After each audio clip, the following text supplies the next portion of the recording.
Well, a disappointing defeat against Crystal Palace today that summed up the end of our Premier League campaign for this year. I think the last 2 months, 3 months haven't been good enough. Since Coventry, I think we've had one win. That's relegation form, I'm afraid, and we've looked like a team beaten in many of our affairs towards the final few stages of the season. Way too easy for Palace today. I know they're a team in decent form under Glasner, but we made it too easy for them. I think we weren't effective enough with the ball going forward. I think we were messing around far too much at the back. I like the idea of playing out from the back, but often we were playing ourselves into trouble.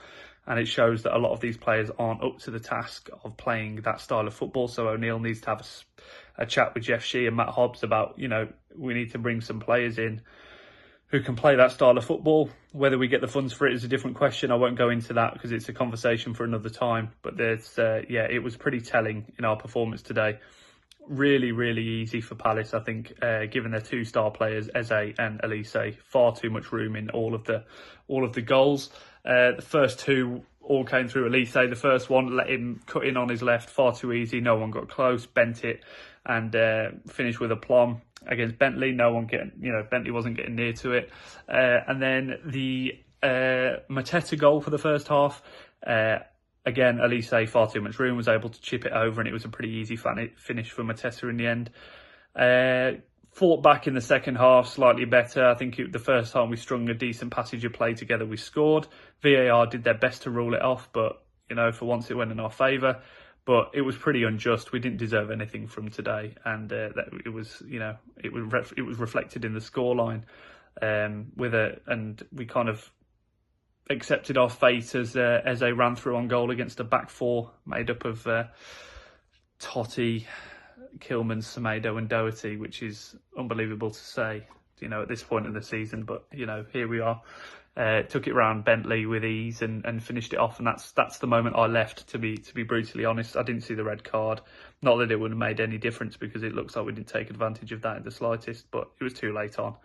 So yeah, really disappointing end to our season, but we've got to pray that we come up with something against Liverpool. Not that it means anything, but just to finish the season on a high of sorts. So I'll see you after Liverpool. Thanks for having me on. So it's finished Wolverhampton Wanderers 1, Crystal Palace 3. I'm just going to start with the key points, start with straight away. So I think, personally to me, I think what Gary Neal first mistake he made was he gave Crystal Palace too much respect. He played the same midfield three he did against Man City last week, as he's been more of a battling bit in the middle of the park, which it was a battle. I get why he did that, I get why he chose those sort of players. But we're missing the player in the number 10 position to be able to play those forward passes to Kuhn and Hwang, really. He saw that by the time it's half time, and he obviously took off Traore and brought on Bellegarde, and that made a big difference, obviously in the second half. Lamine was very deep at the start of the first half. I know that was his plan. That was what he was trying to play. Gomez was the first one forward. Lamine was the deepest, and Boubacar Traore was obviously covering the distance in between. That was obviously the game plan. I always think whenever Lamine has to play there that far deep, I always think it kills him a little bit. He's never as effective in the games. And even for later on in the game, Lamine came further back into the back line. But it helps him when Lamine is in the two, and that helped in the second half when he went into as a pair with Gomez. And it helped Gomez when he comes further back, because the standout player for me was Joe Gomez today. Second half, won loads of balls. He's so much better now on the ball than he was. That's the big difference between now and a year ago, after he'd done his first 6 months at Wolves. He's so much better on the ball, and that's the thing. He picks passes, his composure, he battles, he wins second balls. He looks like the more experienced midfielder out of the two of him and Lamina for me. I think it'll be a real battle to try and keep him in the summer. I think he could potentially be one that goes. So Bellegarde second half made a big difference when he came on. It wasn't so much a massive difference. It just gave us a bit more attacking options. It freed up Kuhn Hwang a little bit. The key player for me was actually Sarabia. Now Sarabia always splits his opinion on this channel, and for me as well. Sometimes I feel like he's an absolute ghost in some games, but when he came on today, got the ball moving. They had runners in front of them. That's where he could find passes between him, Doherty, the players in front of him, Hwang and Kuna. They could all start breaking little runs and movements. That's why we started putting Palace under pressure. We scored a really good goal, and then we created another movement like a couple of minutes later again, where Hwang put one wide, and it should have been 2-2 at that point. There was some really good football there. And then for about 10-15 minutes after that game, towards the end of the game, Hwang and Kuna really got into that game, and they started to play and start getting forward, and the tide turned a little bit.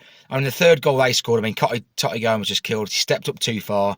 He went to challenge the ball, stepped up Haaland's line. as if we were playing a 5 at the back again, and we weren't really. And if you don't win that ball, first ball, you put us in trouble. And he killed Kilman there because Kilman had 2 to deal with, and that's just an easy goal for Palace to score in the end. So I think for next week, obviously there's an addition as well. But Enzo Gonzalez made his debut today. I was quite impressed with him, to be honest. Something a little bit different. I'm glad he's finally got on the pitch. He looked confident on the ball, did retain the ball quite well, moved it a little bit, looks really confident to run at players. Nice little movement, interlinks between him and Strabit at some points. I feel like for next week now, obviously Liverpool last game of the season, obviously last day of the season, loads of things can happen. A lot of sort of random results get thrown out there. It's Klopp's last game. I'm going to Anfield next week. So if it was me, to be honest, I'd probably start him. I'd go 2 midfield, Lamina and Gomez. And I'd probably go Juan Cuna and then Enzo Gonzalez. Throw him in there as well. You might as well do. And just to try him out. We've got nothing else to lose now and try and put him for next season. If Renato's a little bit fit, if he's fit for next week, maybe we can give him 20 minutes, half an hour if we can, see how fit he is. But if he's not, there's no point risking it, to be honest. But it's been a season where a bit of a season where what could have been this year. It's been a lot of that. And injuries have killed us really after that Coventry game. That Coventry game for me, the season was really over then. But if you said to me at the start of the season, after all the transfers had gone, 13th place at the end of the year, comfortable, I'd probably take it, to be fair. So I'm not too disappointed with it. And the way Wolves reacted in the second half obviously made that loss a little bit easier to take as well. But apart from that one, hopefully I'll catch you on the next one. As far as last days of the season go, at home at least, we've definitely, I think, had better in recent memory. All in all, I think a really pretty poor performance from everyone. Even the forwards, Juan Cunha didn't really get going until we were already 2 goals down and pretty much already out of the game. So I think the only one that can come away with some credit in the first half was João Gomez. Everybody else wasn't really trying. It doesn't feel like they were trying anyway from what I was watching. To the point where in the stand I was pretty much already sat down at 35-40 minutes just waiting for the half to be over. For me, probably one of the worst performances of the last run, even though they've all been pretty poor. I know that there's obviously a lot of excuse with injury and squad depth, but what I can't really excuse is picking 5 at the back and 3 DMs with 2 up top with no support to get to that forward line, because you're just inviting a very, very informed Palace midfield and forward line on us even further. And you just know, especially when they had quality like Elise, who can just cut inside and shoot from outside of the box and find the far side netting, that's not really what you want to be doing. I get it against like a Luton Town or a Burnley, where they don't have the forward quality to bend one into the top corner from outside the box usually. But when you know they have players of that quality, I didn't really understand the tactical setup from O'Neill today. So for that reason, some of this performance is on him. And I know there's the injury crisis, the squad depth crisis, but for what it's worth, I actually thought the starting 11 that we picked and that's available to him is not that bad. Not to the point where we should be going in 2-0 down at the half to Crystal Palace, albeit very informed side, looking like we've barely touched the ball. So for those reasons, I'm really disappointed in the end of the season. Nice to be able to get the lap of appreciation, because it's not really an honourable end to the season. Nice to clap the fans to see Gary O'Neill show some appreciation to us for the support that we've given him this season, and obviously very, very grateful to be in the Premier League again next year as well. So it's not all doom and gloom, but a lot of attention now turns to Fosun and the summer window, because without the proper investment and smart purchases, the moving on of 1 or 2 big names and then reinvesting with 3 to 4, 5 quality additions to get some depth in, then we are going to really, really struggle again next year. There's only so much of this cycle that we can do where we have a decent start to the season, a decent middle to the season, and then completely collapse towards the end without Fosun and Jeff Shee doing something about it. And if they don't do anything about it again, I'm already teetering on the Fosun out, please sell up train. But if we get into late July, early August, and there's still no investment in the team, I'm afraid for me, I might have to get a bed sheet out and paint it. But yeah, hopefully we can somehow muster something from the last game of the season. Jurgen Klopp's last game, it would be nice to spoil that party, but I'm not really holding out much hope. See if I can get myself to the US for the pre-season tour in July. Well, that weren't very good, was it? Didn't do the greatest. Thought we played alright for 5 minutes, and that was about it. Players were on the beach. You could tell there was a few performances where you thought, Jesus Christ, we could be in trouble. But this is what happens when you've got a small squad who have overachieved all season.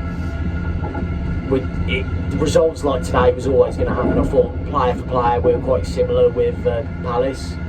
I didn't think, if you actually looked at it on paper, I thought, well, we'll give them a good go. But then the way that we played in the first half, to be fair to Palace, they just took it up a notch, didn't they? We just couldn't really get going. And by the time we did get going, it was 2-0. We was 2-0 down. And I mean, the tackle that they did, I think it was 2-1 to stop Wang, unbelievable. I think it was it Anderson, it was Klein, it was one of the two anyway, but it was a brilliant tackle. And we just didn't really look like creating anything. I thought we was quite predictable as well, especially when we was trying to play it out from the back, whether it's Sarr in goal, whether it's Bentley. It's obvious that the ball's going to go towards one of our centre-halves. We're going to try and play it out to either the full-back or the centre midfielder. And we just look like we're going to give the ball away at every opportunity.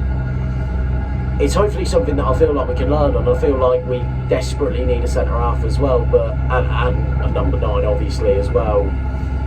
But I really can't see us going forward with a model on Fosun. I think for the last couple of years I've been saying similar things going on. I don't think the club's going to progress under Fosun, and I really still don't believe that we're going to go down and improve under them.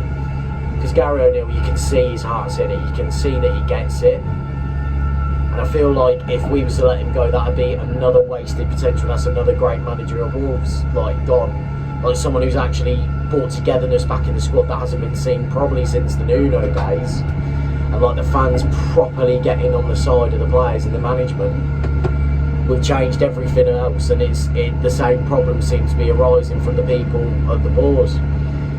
I don't know what we're going to do. I wouldn't say I'm worried that we're going to be in a relegation battle like we were last season, given the circumstances.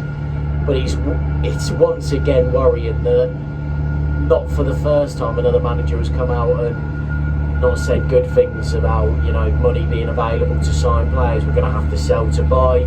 It's not. Don't get me wrong. It's not necessarily the worst motto in the world. But when it's the same excuses about FFP every single year, regardless of the circumstances, even before there was the threat of the points deduction, we were still doing this motto. I don't know. I really don't know. But I just don't. I think just today was it was a dead rubber, to be honest. I thought Palace were going to do us anyway, and I took a point before the game. I think the way the game had gone, we didn't look like getting a point at all. I mean, in the first 15 minutes, when you concede 2 opportunities to Eze and Elise, then you just basically, you've got a rod on the back, haven't you? Oh well, can't get any worse next season, hopefully. But I think we're in a good position to build, especially if Gary O'Neill stays, and hopefully he gets the players he wants. I think we'll be alright. But I think it's just a general case of waiting and seeing. Hey ho, I'm back, and naturally, I'm in a weird place, up the train toilets. Finished Wolves 1, Palace 3. Big end of season performance that was, in terms of not lost, especially first half. I thought for a spell in the second half we played alright. But I think ultimately the game was pretty poor on our side. I think we started well for about 5 minutes, and then Will Hughes went down injured, and it just seemed to completely change how we wanted to play. When you've got quality players like they've got up front, and we're gifting them chances. I think their first goals come from a mistake from us. The second goal is embarrassing defending, and the third goal, we lose the ball and it's 1 or 2 passes and they're in on goal. That's something that I've noticed quite a lot from our season.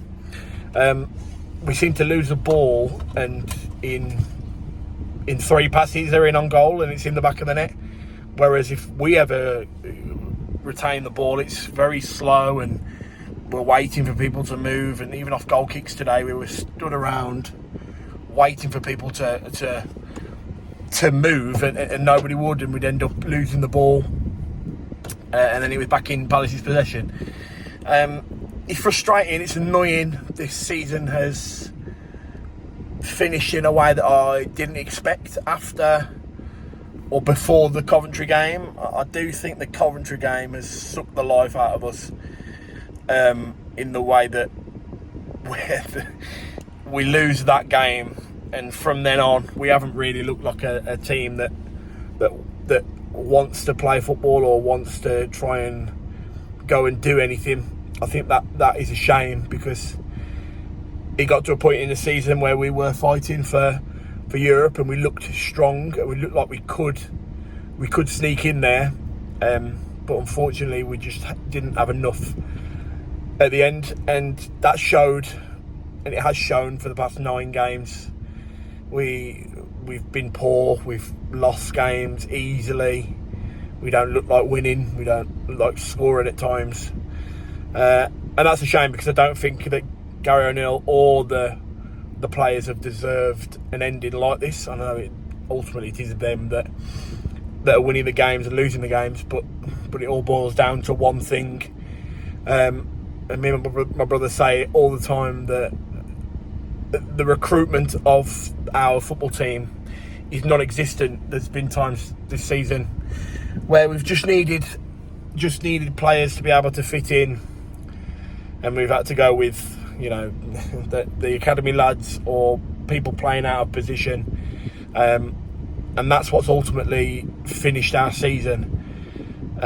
It's a big summer for Wolves, because in terms of progressing as a football team, I don't think we can do that unless we invest in the first team squad. Do I think that we will spend money? Who knows with this owner? I know it's a sell to buy. We're a sell to buy team now, but I want to see us actually, if we do sell players, also buying them, because we've been in positions this season where we've let players go and we haven't had replacements ready. I want to see Gary O'Neill here next season. I know that the last 10 games, the way that we've played has been pretty turgid, but I just think that everyone's completely beat from losing the game against Coventry, and then the whole having to really fight for nothing really with your best players out. But yeah, it was a pretty poor send-off for them today, I thought, from fans. Quite a low amount of numbers left in the stadium, which is a shame to see, because the job that Gary O'Neill has done is nothing short of amazing, to be honest. From having 4 days or however many days he had at the start of the season, losing 150 million's worth of first team players. We recruited, was it 2 players in Tommy Doyle and Doherty, and we've managed to stay up comfortably, not really flirting with relegation at all, which is great, and he deserves massive plaudits for that, the manager. And I hope he gets the money in the summer to build a squad, and we can go and push again next season. 1 game left is away at Liverpool. That'll be Klopp's bashing. So we can't really expect much from that game. So I think the lads have deserved a rest now, and then we will think about next season after a bit of a break. So yeah, last home game done for me of the season, and that'll be my last game. I'll try and watch the Liverpool game next week, but I'm not sure yet. So if not, cheers for going on, boys. Talking Wolves lads doing great as usual. All season, I know Dave, Matt, they put in a lot of hours, and Jord and Finn as well. They put in a lot of hours to do the podcast and stuff, so it's great to see that they're carrying on. So cheers for having me on, lads. All the best.